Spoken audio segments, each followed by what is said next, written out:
What chapter are we today? Today we're doing chapter 41. On? Yeah. Live. Action. Okay, 41.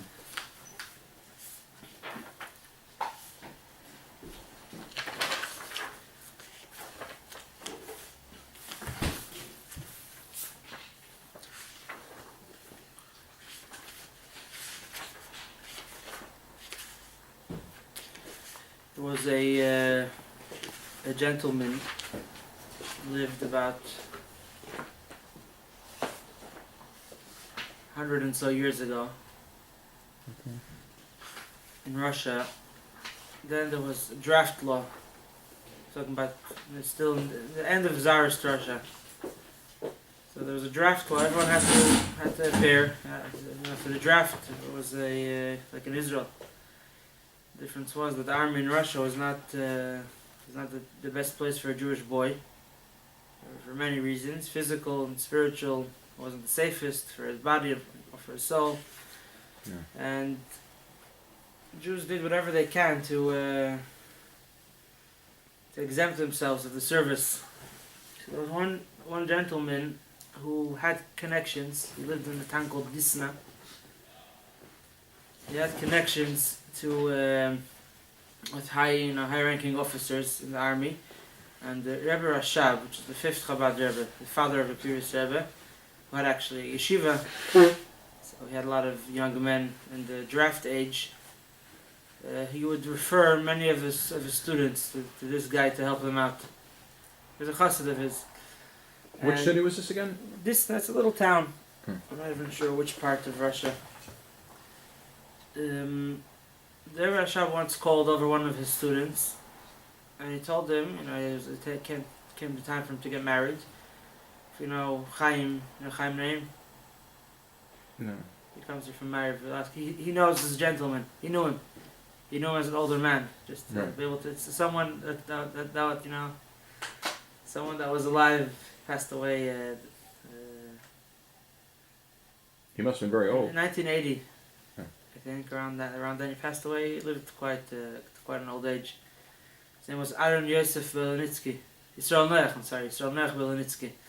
So the Rebbe Rashab called this young man over. He told him, "I want you to go to this Rabbi Yosef and tell him that I told you to marry his daughter." And he made him a shidduch. So he didn't know any. It's called chachmas. He did what he was told. Right.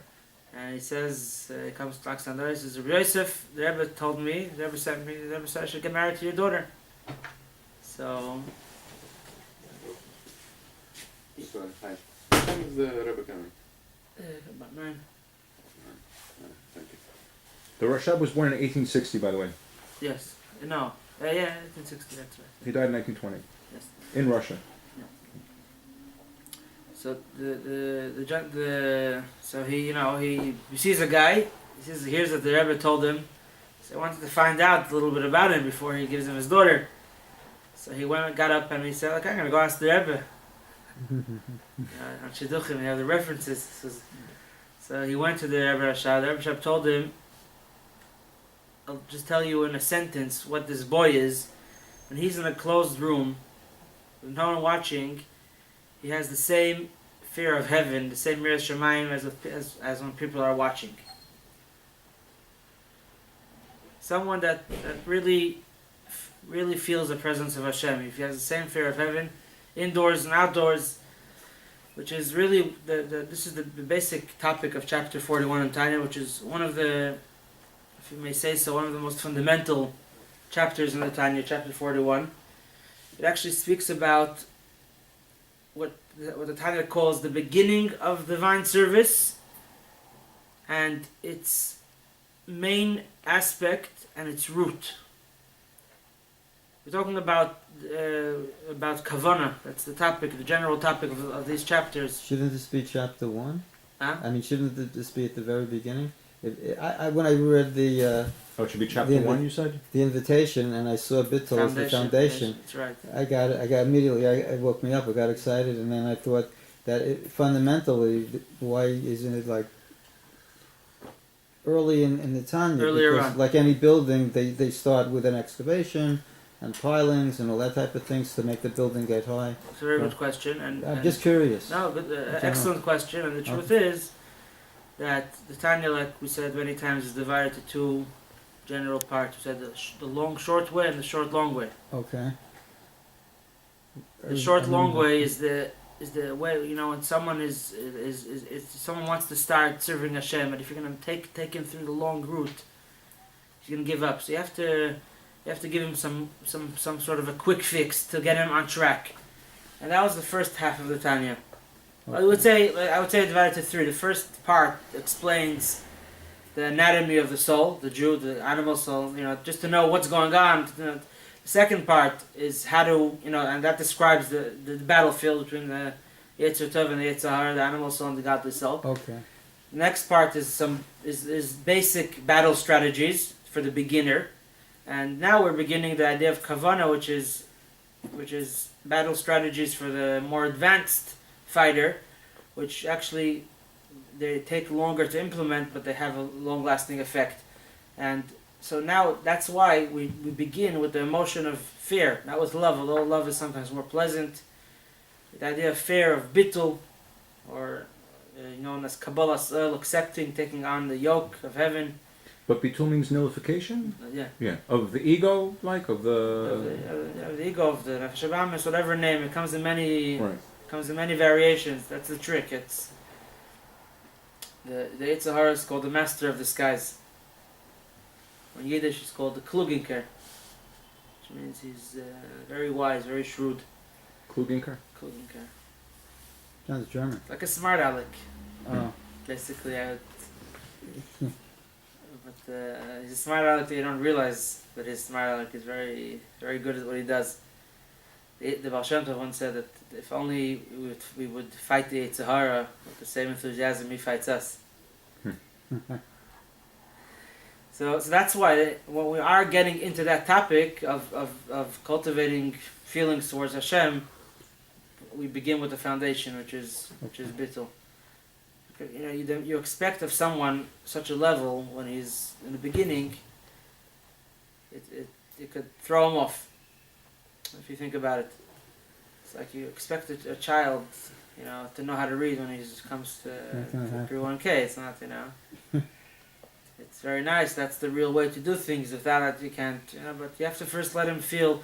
It's interesting. There's different ways how to teach Hebrew. In Cheder and in Hebrew school, so different methods. So there's obviously the traditional method, which means that you first learn the letters, then you learn the nakudas, the vowels. Then there's the untraditional way, which is a way which was copying secular programs of study, which doesn't see, that's why it's so wrong, it doesn't see any holiness to the letters. So they learn words that they copy secular, that's not the way. But within the Cheder way of studying, there's two methods. One method is learn all the Aleph Beis, all the letters, then learn all the vowels. Another method is learn Aleph Beis. Once you know 2 letters, which are enough to make 1 word, or 2 words really, 2 letters make 2 words. So right away begin to learn vowels. That way the child he doesn't have to wait till he knows the whole alphabet so he could start reading. It's very important to let the child feel accomplished. So you teach them Aleph and Beis, right away you teach them Kamatz. So you could read Abba, Ba, the different words that you can make up from the Nakudas. He has to give him that. So in the beginning, the Alter Rebbe gives us strategies that can work quick and to get us on track. It's like someone who comes to the emergency room, you have to first give him the basic... stop bleeding, maybe. Stop bleeding and the basic, most important things. And then you could start working on therapy. And so there's like the damage control and what's called the trauma unit of serving Hashem. And then there's a much more detailed and obviously longer and obviously more effective program. But that comes at the next step. So we're getting into that. We start with the foundation. Can there be too much kavona if someone's too focused and they're so immersed that they block everything out? Because I see if they're in a minyan and they have total concentration on what they don't even realize that there's people around them. Is that possible? It's possible. I don't think it's wrong. It's not wrong. No, it's great. Okay, so If you okay. block out everything, all You the block out background everything, noises. even though there's people around you and you're in a group, it's still Look, possible. you, Just listen, you block have, to, everything. you have to have common sense. You know, if you know the minion needs you to answer Amen. Right, exactly. Sure. Okay. But the concept itself is a great. Okay. It's encouraged. Okay. It says actually that earlier Hasidim, they would meditate before davening Yeah. to the point that they were close to moving out of their bodies, which is it says in the Torah is the base of the Shulchan Aruch. That's close to the level of prophecy. You know, they reached through prayer close to what prophets reached. That prophets, they reach a point where their mind unites, becomes godly, and that's when godly information flows. That's prophecy. So we're speaking over here about the beginning, which is in other words, there's a few details over here. The Alter Rebbe's first expression, and it's interesting to note that the Rebbe wrote in many letters to many people that the person should, before davening, you should meditate on the first. How many lines is it? It's 2, 4, 6, 8, 10, 12, 14, 16, 18. First 18 lines of chapter 41, Parakim Aleph, which speak of the most basic, and it's so basic that it's the beginning of everything, and it's not only the beginning. Sometimes you think basic is the beginning, and once you're finished with the basics, you move on and you leave the basics behind. But the case is not so in this matter. It's the beginning of the service, and it takes up the bulk of the service, the ikar. Ikar means the most important, the bulk. And not make the mistake, so meaning that it's not only you can never really graduate from this. It's not a level that you need to pass. It's not step 1, and then you can move on to step 2 and forget about step 1. You can't drop it behind you. It always has to stay there. At any point of any level you're serving God. And more so, the third aspect is that it's the root. In other words, not only you need to have it on any level that you're serving God. Love, serve God, you have to have also the fear. Simcha, whatever it is. You know, some people think, you would think this is the beginning. Of course, this is how you start. And of course, now, so the next part is you should know, even after you finished, you got to the next level, you have to continue doing this as well. And more so, even the new things that you're doing, the root, just like the root of the tree, it gives life to every part of the tree. This is the root of any way of serving God. It has to begin with the idea of bittul, of Kabbalah. So wasn't this adopted in the Siddur? If it's the root, shouldn't they formalize it and make sure? Yes, that's true. That's why davening begins with hoidu. It does begin with. Moidanu. What's the first thing a Jew says when he wakes up in the morning? What does he say? That's Modeh. What does he say? Does he say, I love God? Thank you. Moida is more acknowledge. Oh, Thank knowledge. you. The truth is a thanks, in a sense, comes from the idea of bittul. Admitting.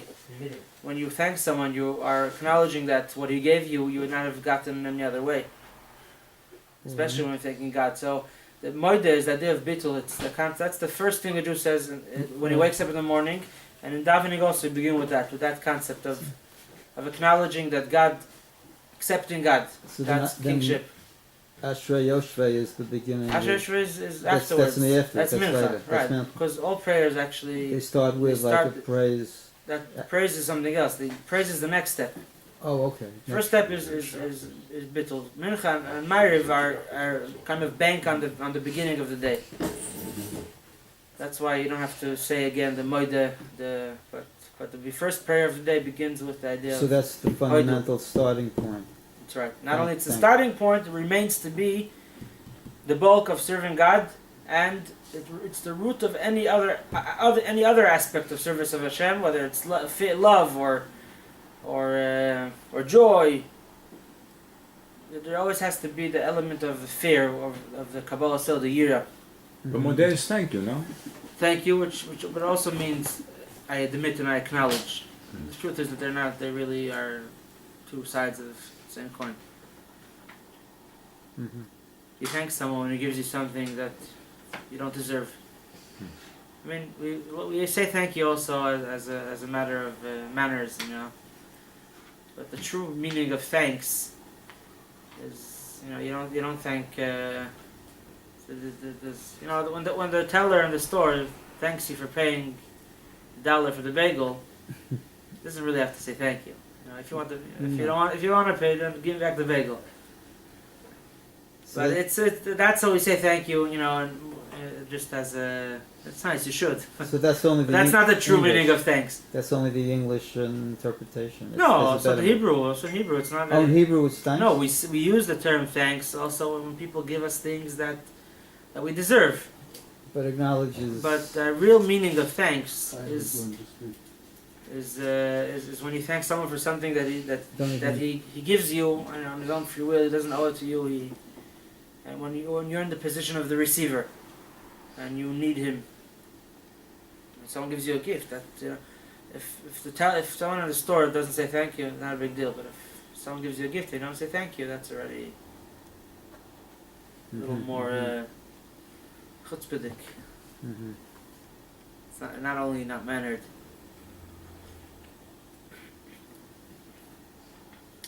So interesting. I saw this. The end? The beginning got great at the end. It's the new principles, the special 12 principles of the 12th principle series. So it went through some stages. So on Shabbos, a gentleman in my shul, he pointed out that there's a word that seems out of place. However, the beginning of the second page. And the truth is, he was right. It was there as a inheritance from a previous edition, which was so. We kind of kept it there also semi on purpose, but because it's kind of a hidden question. They were saying something's true. However, you only say however if you're coming to present something that's contrary to what you said before. Right, here it says that Mashiach is a principle of Jewish faith. However, there's a question on it. You would say, however, would be more if you state a fact.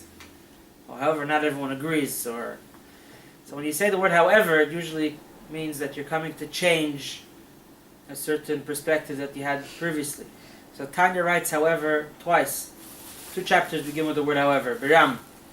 First one is chapter 26, which after describing how you could get in control of your animal soul by reminding it that the idea of Mesiras Nefesh, that you're ready to give up your life for Hashem. So the author says, however, you should know, in other words, that it's not all this is good and true if you will keep with this principle that I'm going to teach you now. If not, that's not going to work. What does he say? Simcha. You have to have energy, you have to have enthusiasm. All the good things that you know, how you can win the Yitzhar will not work. It means he gives the example of 2 people wrestling. One is, he says the one that has more enthusiasm, even if he's not the stronger one, will win. The stronger one will not win if he doesn't have energy. If he doesn't have, he has the energy. If he doesn't use it, he doesn't have the simcha, the enthusiasm. That's Biram. He says everything that I told you has to be along with an additional aspect. Otherwise, it won't work. And here too, the Alter Rebbe tells us, Biram, chapter 41. However, you always must remember what the beginning and the core and the root of all aspects of serving Hashem is, which is Kabbalah Sal, Bittul, fear of heaven, Yiras Shamayim. In other words, you can have kavanah, you can have love, you can have excitement. It's not going to work unless the foundation is there. The foundation is Yira. He says like this. Even though generally we understand that, he says we said this before in Tanya, that Hashem, we hear 2 mitzvahs from Hashem at Mount Sinai. The rest we heard through Moshe Rabbeinu. What were the 2 mitzvahs? Number one. Number 2, I am God, and do not serve any idols. And that includes all the mitzvahs. Love and fear are this actually says in the 4th chapter of Tanya that generally we understand as love being the emotion that fuels and generates positive mitzvahs, doing things that God wants us to do. A person, like in any relationship, when you have a love towards someone, you do things that person likes, and you do things for that person. And Yira is refraining from doing things that a person dislikes because generally more because you fear him or you respect. Fear doesn't have to mean scared. It can also mean awe, it can mean respect, it can mean we'll get into the broader definition of fear, which means more than what the Hebrew word for fear means. Over the next two or three chapters. So generally we understand that love is needed. Now, a Jew says, so he says, we're not questioning the fact that you must have fear to serve God. Someone would say, I want to serve Hashem just out of love. That no one thinks is going to work. Everyone understands that if you love God, you're only going to do mitzvahs. To keep the loisase, to keep the negative commandments, for that you need fear. We said love is the root of the 248 positive mitzvahs. Fear is the root of the 365 negative mitzvahs. That's avis. The Alter Rebbe says, but there's more than that to it. It's not enough. You have to have fear also for the positive mitzvahs. You cannot say fear is enough. I only need yira. I only need the idea of bittul, of Kabbalah soil, of accepting the yoke of heaven, or accepting Hashem as someone who's above me and in charge of me and owns me, as a slave, as a master owns a slave. It's not only needed to make you do the negative mitzvahs. Even the positive mitzvahs have to rely primarily. The love is important, but that's step 2. Primarily on bittul, on the idea of yira, fear, of awe of Hashem. And the reason for this is quite simple. Let's examine the concept of fear versus love. We'll talk about love more, but any relationship of love. Let's say a government, a king is very benevolent, he's very kind, and the people love him. What do they? He feels that you could. The Tanya's are on the table. Is it another one? That one there. Or let's take an example. It's a little more. A principal in school. He tries to not have to discipline, to have an environment that students love the teachers, love the administration of the school. And that's why they do everything that's required. And even if there is such a system, even if there's such a country that all the citizens are very caring and they like the country and they're very patriotic and they all keep the rules, they're all decent people, every society bases, along with its book of laws, with its code, every law in the book comes with a penalty in case that is not observed. Why is that so? Why can't you write, whoever is never caught crossing with a red will get, instead of giving fines for anyone who's caught taking a red, you give a reward for anyone who doesn't get a red. Now sometimes they have such things, but it's always an addition to the penalty that's established in the law. Why is any system of laws established mainly on penalties? A system of fear. Generate revenue. Let's say it's not fines. Let's say it's jail time, which costs the government more money. No, it's bail bond. They make a ton of money in the jail. I mean, this is the conversation. Let's say it's not the U.S. government. You're sort of feeding their ego. If you're giving them some positive feedback, it may be. Let's not go so far. Let's look. We're learning Chumash. We're learning Torah. Wherever it says the punishment, it says it openly. If someone desecrates Shabbos, he should be stoned. Now, there's a reward for keeping Shabbos. And that's brought in other places, but the Chumash, the basic text of Jewish law, the foundation text, the Bible itself, Bible has it does mention the idea of reward, but a few times. But punishments are specified, very very detailed, and every law, every mitzvah has a punishment. Why can't you write? Why does the Torah have to be negative? I would ask so. Why don't you say whoever keeps Shabbos, Hashem will give him things that say in the Gemara, inheritance with a boundless inheritance, and you'll get, we have a few mitzvahs that it says, long life, but most mitzvahs say the punishment, whether it's death, or capital punishment, or malchus, or knas, different penalties. Because then you're doing it, I think, for ulterior motives. Either way, it's ulterior motive. Because I'm scared of the punishment or because I'm getting the reward. In any case. It's to stop the person from doing it. twice now. Yeah, it's like a So stop. why sign. don't we say the reward? When people want to go for the reward better than punishment, they need to be encouraged. No more No, rewards. but fear is stronger than pleasure or whatever you call the encouragement. Very well said. The nature of fear, of a system of fear of punishment, even the most basic level of fear of punishment, or even I was reading an educator was writing about sometimes disciplining a classroom is necessary, but it makes the environment very unpleasant. So he uses his theories like this, which is I find to be very true. He says you have a lot of laws against robbing banks, but you have no law that says that if you're on a bus or on a train and the train is empty, there's no law that says you're not allowed to sit next to the only other person on the bus. Right? But nevertheless, the biggest ganev, the biggest bank robber, if he comes onto the car, the bus, and there's one guy sitting in the back, he's not going to go sit next to him. Right? No, he's gonna. It's a social norm that you don't sit next to someone if there's more space on the. No one breaks it. Social norms, he says, are a lot more powerful than laws, than rules. True? Keep your distance from him. Yeah, no one has to make a law. It's just unaccepted, and people don't do it. They're more. Instead of punishing. Because it's uncomfortable Right. to sit next to the person. Yeah. Yeah, but you'll sit next to the person if there's no other seat on the bus. Right, but there's no choice. But here you have choice, so you sit there. It's more norm that or let's say well, you're not gonna sit right across from him. You'll sit yeah. See, Unless he's your friend, yeah, but It's not like a social norm because it's ingrained in DNA. that's how we are. That's how we are. It's not gonna do that.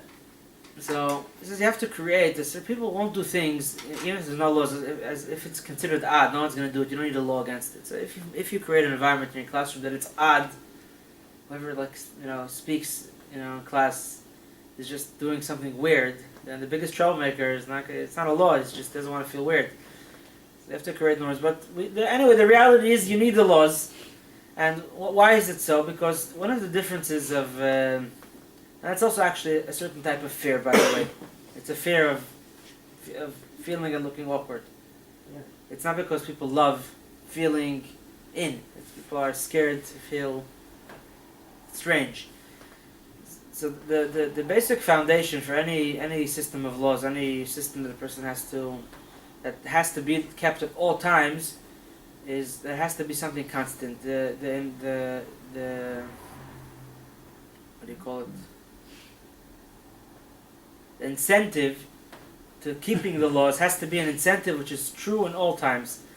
If you offer a gift, a tax break, whoever is not caught on a red light camera for a year gets $500 tax break. It's gonna happen. Where their insurance will go down. Let's say. Yeah. So I'm sure you'll have plenty of people that would enjoy it and appreciate it. But there's people that won't care for it. When someone crosses a red light, some people won't care also for that penalty. That's why you need sometimes bigger penalties. But generally, when it's about reward and it's about love, that's in the case of reward. But let's say even if it's love to someone, a child loves his parents, or spouses love each other, husband and wife love each other, and they do acts of service for each other, which is the right way of doing things. It has to be the element, the foundation of the relationship it has to be more of commitment, which is more related to fear. That it's not because love is because you can't base the relationship on something which depends on moods. Love is something which naturally could have up and downs. Fear of punishment or fear of or respect to someone is not something that changes. By nature, it's something that sometimes it does. Sometimes people lose that fear, but generally speaking, it's the nature of a fear is something which is a lot more stable, a lot more steady. Because it's not talking about you benefiting from it. It's more you doing something because of someone else. Love is I do it because I want to do it. When it fits my agenda, when it makes me feel good. And if something happens that doesn't make me feel good, I lose the incentive. Fear is nothing to do with me. It's more about who I'm fearing. and and therefore it's much less. It has much less chances of changing. And that's why it keeps you more grounded. When someone has fear of Hashem, Yiras Shamayim, it's the basic basis of Judaism, because Yiras Shamayim means I'll do it whether or not I'm in the mood, or I'm up to it, or I'm not up to it. I'm doing it because I believe in God, and I believe God is watching, and that doesn't change. How much I love God, and which brings to do mitzvahs, we hope it'll be steady. But the nature is that it's not steady on many different levels. And if we base it on love, then there's no guarantee that it's going to be long-lasting. Fear of heaven, Yiras Shamayim, is something which is long-lasting because it's not up to you, it's up to heaven. And heaven it never changes. The only thing that you have to remember is to be focused on the Shamayim, on Hashem. To remember that. That's what he says. You have to. The first words is you have to always remember the basis of Judaism, which is the idea of fear.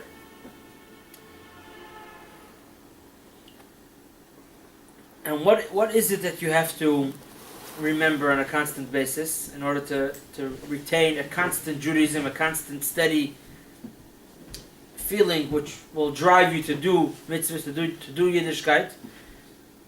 So it begins on the most basic level. You don't have to. We're going to learn about them. I think we'll touch on that later on. But he speaks of different levels of awareness of the fear. The same thing applies also to love. There's feeling it and there's thinking of it. Thinking of it obviously doesn't mean you feel it yet. It means you're trying to feel it. It's like starting an engine of a car, right? You need to put the sparks in, and eventually the engine catches and starts kind of running on its own. Right? Is that how it works? Yeah. Pretty much, yeah. You start there's a few elements over here in creating an emotion towards Hashem, Ava, Yir, whatever type of emotion is. First is hisbonenus, contemplation, thought, and thought eventually makes its way into your heart and makes you feel. You all know what the difference of feelings and of understandings that something is true and feeling towards it. It's much easier to convince our brain. Our brain is naturally more detached and it sees things in an objective way. But for us to start feeling it, it's a whole different story. There's generally in Judaism we're told that to let the mind lead, right? Moyach shalat alev. That's the whole basis of Hasidus. The brain has the power to control the heart. But when it comes to matters of shidduchim, there's a few letters of the Rebbe. The Rebbe writes to people boys and girls that met prospective shidduchim spouses, and we're having doubts. And an interesting point the Rebbe says in quite a few letters is that in shidduchim you have to follow the heart. Of course, you have to follow not only the heart. Sometimes people see that a certain shidduch is not a good idea for different reasons, but they feel that they like that person. And what usually happens in such cases is that they get married and it doesn't last. But if a person feels that understands that it makes sense, but he doesn't feel that it's called the Meshichas Halev, that doesn't feel a certain emotion, a certain feeling, it's just all intellectual, don't go ahead with it. Sometimes they said wait, you see if sometimes it takes time for it to come out. But when a person decides to marry someone, it has to make sense, and also has to feel good about it. And so the make sense part obviously is not enough. You see, for a marriage, for a relationship, you cannot base it on the thought, the intellectual aspect alone. Yeah, it's not going to work. It's we're not machines. We're people. We're humans. We have feelings. We're not just matchmaking is not it's not enough to pair profiles. It fits. The famous story of a sage who told that Roman empress or whatever she was, asked what does Hashem do? He says he makes matches. He says I could do matches in 5 minutes. She took 200 boys, 200 girls, and number 100, whatever it was, and she made shidduchim. The next day they all come to complain. So she realized that it's not so easy to make a shidduch. It's more than just looking at the outside. It's the emotion. So obviously, the relationship with Hashem has to have the emotion, and that's the true meaning of kavanah, of feeling towards Hashem, love or fear. Love and fear are both feelings which could be felt. We all know what fear is. We all know what love is. Hopefully, usually it's easier to know fear than love, but we know what it feels like, and we know that we sometimes see and know things that we should fear, we should love, and we understand why we should, but we don't necessarily actually feel it. However, when it comes to serving Hashem, even the most basic level of understanding that God should be feared is enough. It obviously won't be as long-lasting as a real fear. It takes time to create that. But even the understanding that you have to fear is enough. Because when someone has an understanding that he needs to fear Hashem, at least while he's thinking about it, he has fear in his mind. Right? So it's called lisbanin machshavtoi, to think on a very basic level in his thought. It's not even true contemplation. He's thinking about it on a basic level. What is he thinking about? He has to realize and know and contemplate into the greatness of Hashem and Hashem's kingship, Hashem's rulership over the world. In most simplest terms, Hashem is in charge of the world. He decides what goes on. He has full control. And Hashem's essence is also in the world. Hashem is present in the world. Hashem is not detached, somewhere up there and doesn't care. Hashem very much is aware and is watching and knows what's going on exactly. However, that applies to all people. However, it says that Hashem puts aside all the worlds, the higher world, lower worlds. Within the lower world, He put aside everything. Who did Hashem choose to give His special mission of doing mitzvahs? Not to the animals. The same train of thought could apply also to a goy, not in a complete sense. It says not angels. Hashem put aside all the upper worlds. Hashem did not give the angels any mitzvahs. He didn't give them any commands. They're there. They want to serve Him, but Hashem kind of ignores them. He doesn't give them any instructions. He doesn't need them to serve Him. And in the lower world, Hashem also put everything aside. Let's start with plants and animals, and there's actually an interesting question. It says that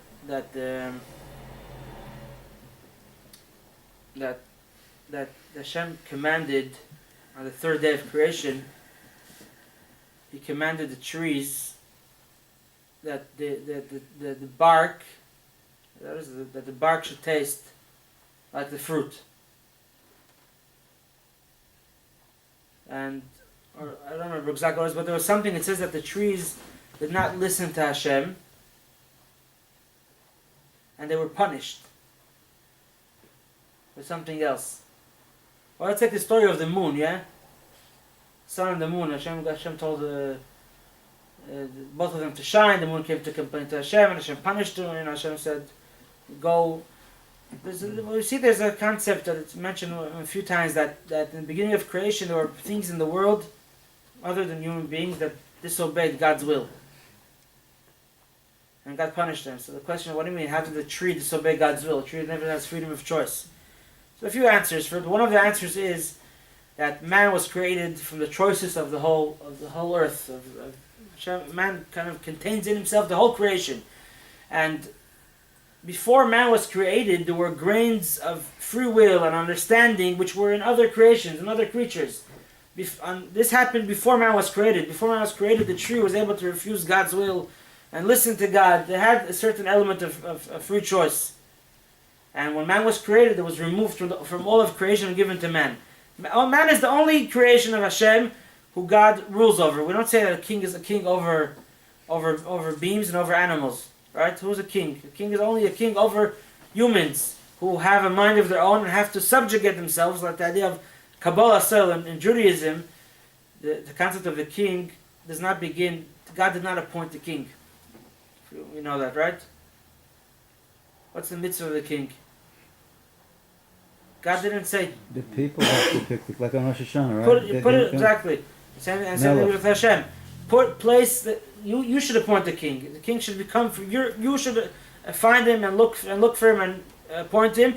Once you appoint him, he's in charge of you entirely. You can't go back on it. He's not a president that you elect. But the beginning of the relationship of the king and people, according to Torah, has to begin from the people. It's called Kabbalas oil, taking upon yourself. That's why it's a mitzvah. You know, following the king, you have no choice. It's not a big deal. It's a big deal, but it's not. You know, whatever. You have no choice. The idea is that you're accepting it upon yourself. And same thing as Rosh Hashanah, like Right. Scott pointed out. It just occurred to me, I could think of a way where a tree is doing something against Hashem's will.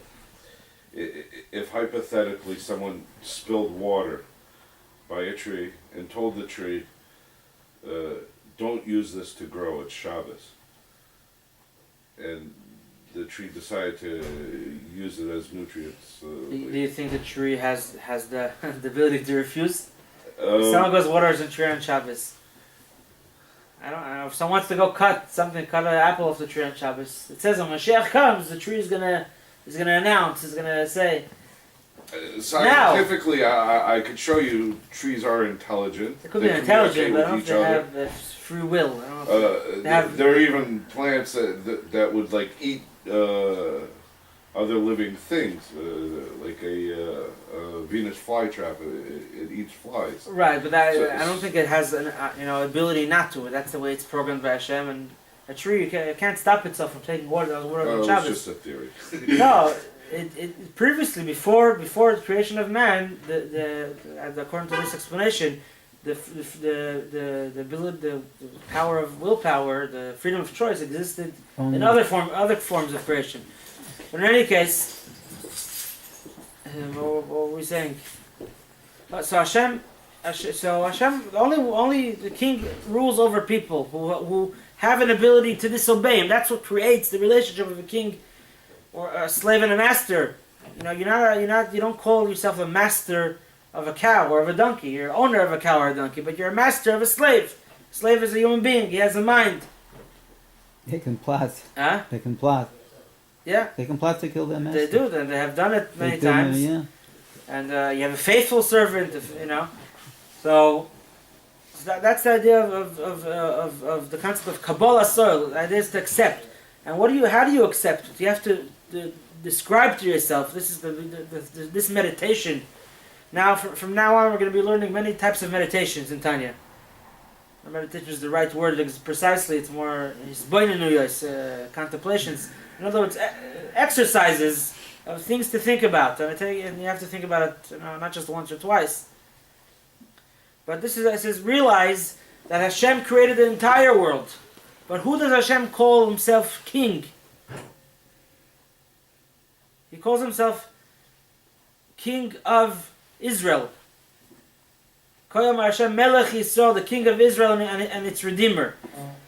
The idea of kingship applies primarily to the Jewish people, more broadly to any human being. But the human beings are actually given a very, very basic mission, which is keep the world a decent place. The king does not instruct them to do anything besides living a decent life, being a mensch, keeping the seven mitzvahs.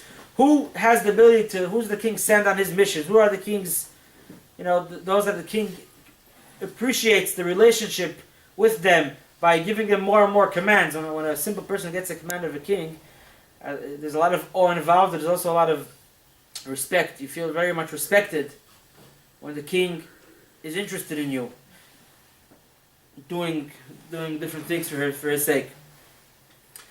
So Hashem puts aside the upper world, all the angels, which are much more holier than we are, and the lower worlds, all the different forms of creation. Hashem could have made rocks serve him, and we would have been programmed like. But Hashem put aside the rocks, and even more, put aside animals. He put aside even humans that are not Jewish, and he miyached, he focuses and he designates his kingship to the Jewish people, and you especially. That's the last part of here. The person should think Hashem chose a nation, and I happen to be someone who's in this nation. Because you have to understand something. God, by Hashem, He's so big that focusing on little details doesn't take away of His greatness. Big people, they don't have time for small details, but really big people, have time for little details. And Hashem was beyond anything. If Hashem put you in the Jewish people, in Am Yisrael, it means, as it says, a person has to tell himself, for my sake, the whole world was created. Right? Ever heard that one? Chayav Adam Loimar, a person says, why did Hashem create man as one? It says all the other creatures, Hashem created them as a pair. Cow and a bull, chicken and a rooster. Man was created one man alone. Was it one? One man, Adam. Yeah, but the reverse. Chava was connected to him. There was no. It was one person. Oh, so it's It one is body with. to show that we should have a mate that.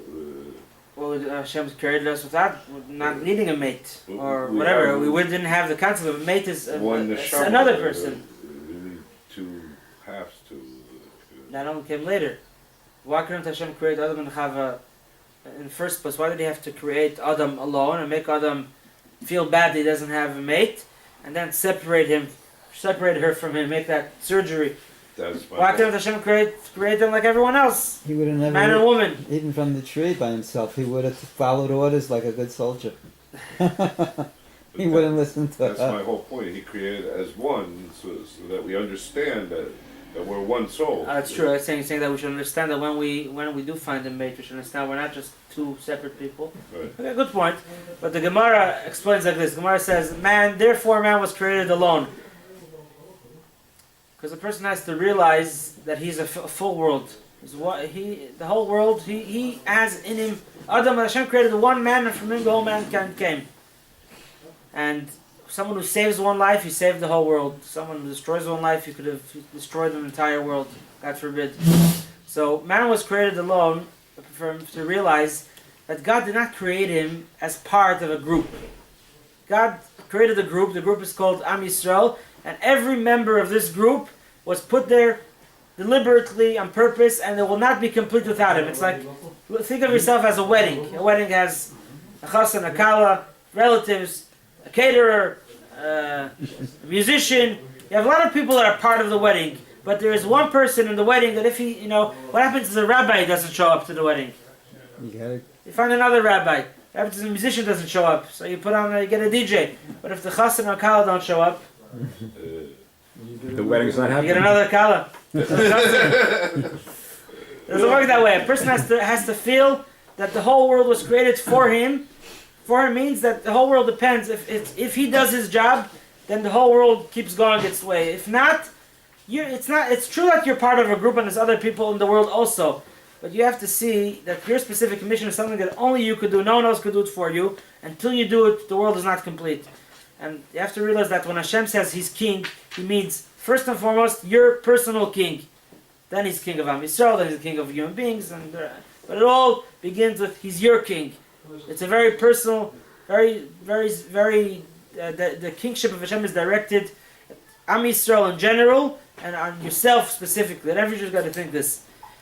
And that's the first part. That's what Hashem is doing to you, and therefore you take upon yourself to do His will. So once you acknowledge that there is this relationship between you and Hashem, then you take upon yourself to do His will in any whatsoever way. And there's much more to talk about. We'll continue with Hashem next week. I sent a text. I tried to sponsor this year specifically because of the topic for someone who was sick, but apparently it was too late already. So now, was it? So the name is Yitzchak Pinchas Ben Chanaleah. The learning today will be L'skos Yitzchak Pinchas B'Chanaleh, Refuah Shlema. Also in honor of my son's birthday, Menachem Mendel Ben Reza Shoshana. Have a year of success.